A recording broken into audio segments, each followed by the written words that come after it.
Hello friends, வணக்கம். Welcome to Anitha's healthy kitchen. இன்னைக்கு நம்ம கிச்சன்ல பார்க்க போறது விநாயகருக்கு ரொம்ப பிடிச்ச பூரண கொழுக்கட்டை. இந்த பூரண கொழுக்கட்டையில நிறைய விதமான கொழுக்கட்டை இருக்கு. கடலை பருப்பு வச்சு செய்யறது, பாசி பருப்பு வச்சு செய்யறது எல்லாமே இருக்கு. நம்ம இன்னைக்கு சிம்பிளா ரொம்ப சுலபமா அதே நேரத்துல பாரம்பரியமா செய்யக்கூடிய தேங்காய் பூரண கொழுக்கட்டை எப்படி செய்யலாம்னு பார்க்கலாம்.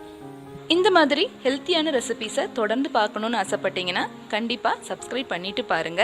அதோட கூடவே இருக்கிற பெல் ஐக்கனையும் அழுத்துங்க. அப்போதான் நான் போடுற வீடியோஸோட நோட்டிஃபிகேஷன் உங்களுக்கு கிடைச்சிட்டு இருக்கும். சரி, இப்போ வாங்க ஸ்டார்ட் பண்ணலாம். பூரண கொழுக்கட்டை செய்யறதுக்கு ஃபர்ஸ்ட் நம்ம பூரணம் பண்ணிக்கலாம். பூரணம் பண்றதுக்காக நான் ஒரு பேனை சூடு பண்ண வச்சிருக்கேன். இந்த பேன்ல நம்ம 1 கப்பு வெல்லம் சேர்த்துக்கலாம். வெல்லம் நல்லா பொடிச்சு எடுத்த வெல்லம். இதுல கல் மண் எதுவுமே கிடையாது, அதனால நம்ம இத வடிகட்ட போறது இல்ல.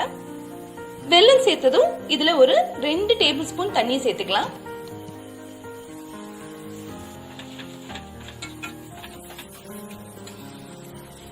வெல்லம் பாகு பதம்லாம் வர தேவையில்லை.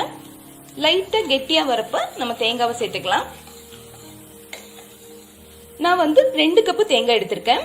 1 கப்பு வெல்லத்துக்கு 2 கப்பு தேங்காய் அளவான இனிப்பா இருக்கும். உங்களுக்கு இனிப்பு அதிகமா வேணும்னா நீங்க கொஞ்சம் எக்ஸ்ட்ரா சேர்த்துக்கலாம்.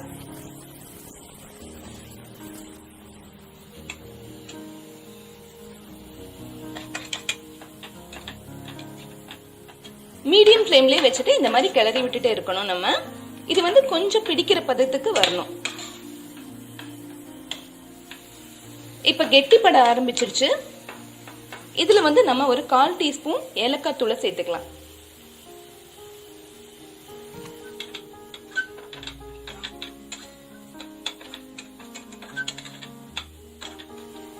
ஏலக்காய் பொடி சேர்த்து ஒரு 2-3 நிமிஷம் ஆயிடுச்சு. பூரணம் நல்லா கெட்டி ஆயிடுச்சு. இந்த டைம்ல ஒரு 1 டீஸ்பூன் நெய்யை சேர்த்துக்கலாம்.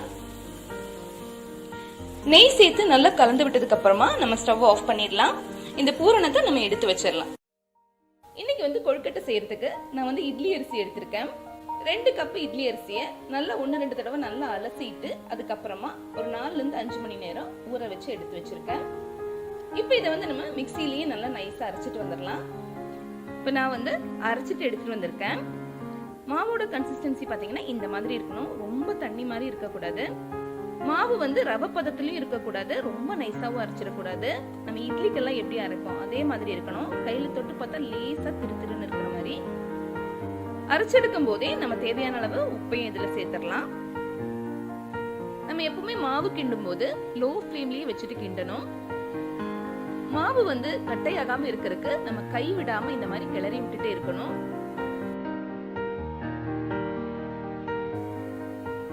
இப்ப மாவு ஓரளவுக்கு கெட்டி ஆயிடுச்சு. இன்னும் கூட கெட்டி ஆகணும்.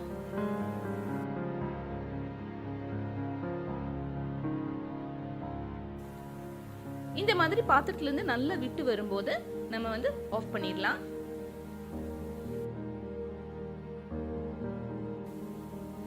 இப்ப கடைசியா நம்ம ஒரே 1 டீஸ்பூன் நெய்யை சேர்த்துக்கலாம். இது எதுக்காகன்னா மாவு நல்லா சாஃப்டா இருக்கும். அதோட சீக்கிரமா ட்ரை ஆகி போகாது மாவு. மாவு கொஞ்சம் சூடா இருக்கும் போதே கையால நல்லா பிசைஞ்சு எடுத்துடலாம்.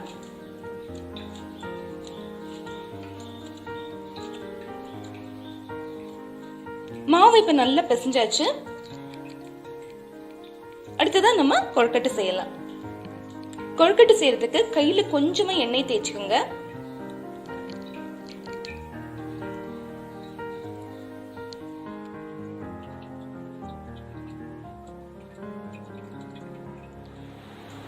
இப்ப நம்ம இதுக்குள்ள பூரணத்தை வச்சிடலாம்.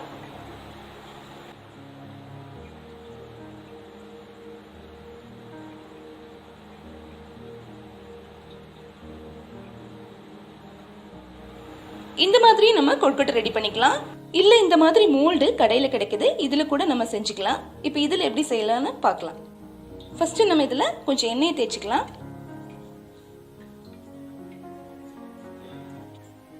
இந்த மாதிரி மோல்டை வச்சுட்டு நம்ம இந்த மாவை உள்ள ஸ்டஃப் பண்ணிக்கலாம்.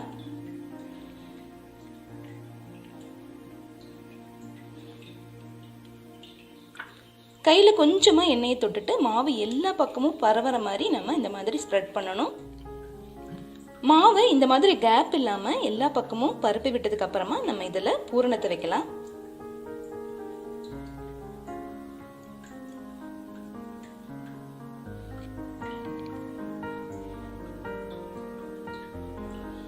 மறுபடியும் மாவு இது மேல நல்லா வச்சு பிரஸ் பண்ணிடலாம்.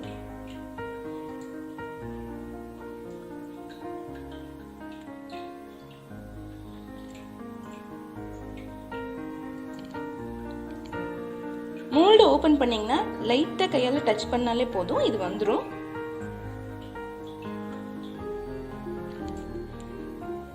கொழுக்கட்டை எல்லாம் ரெடி ஆயிடுச்சு. இதை நம்ம இப்ப வேக வைக்கலாம். ஏற்கனவே நான் இட்லி பாத்திரத்துல தண்ணியை சூடு பண்ண வச்சிருந்தேன். இப்ப கொழுக்கட்டை ஒவ்வொன்றா நம்ம வச்சுக்கலாம்.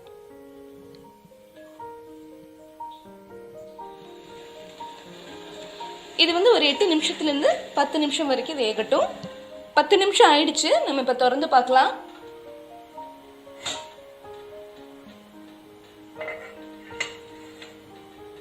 ரொம்ப சூப்பரா நம்மளோட கொழுக்கட்டை நல்லா குக்காய் வந்திருக்கு. இப்ப கொஞ்சம் ஆனதுக்கு அப்புறமா நம்ம ஒரு பிளேட்ல மாத்திடலாம். இப்போ பூரண கொழுக்கட்டை ரொம்ப அருமையா ரெடி ஆயிடுச்சு. கண்டிப்பா நீங்க வீட்டுல ட்ரை பண்ணி பாருங்க. உங்க எல்லாருக்கும் என்னோட விநாயகர் சதுர்த்தி நல்வாழ்த்துக்கள். இந்த ரெசிபி உங்களுக்கு ரொம்ப பிடிச்சிருந்ததுன்னா கண்டிப்பா வீட்டுல ட்ரை பண்ணி பாருங்க. அதோட லைக் பண்ணுங்க, ஷேர் பண்ணுங்க, சப்ஸ்கிரைப் பண்ணுங்க. இதே மாதிரி ஹெல்த்தியான ரெசிபிஸோட அடுத்த வீடியோவில் நான் உங்களை சந்திக்கிறேன்.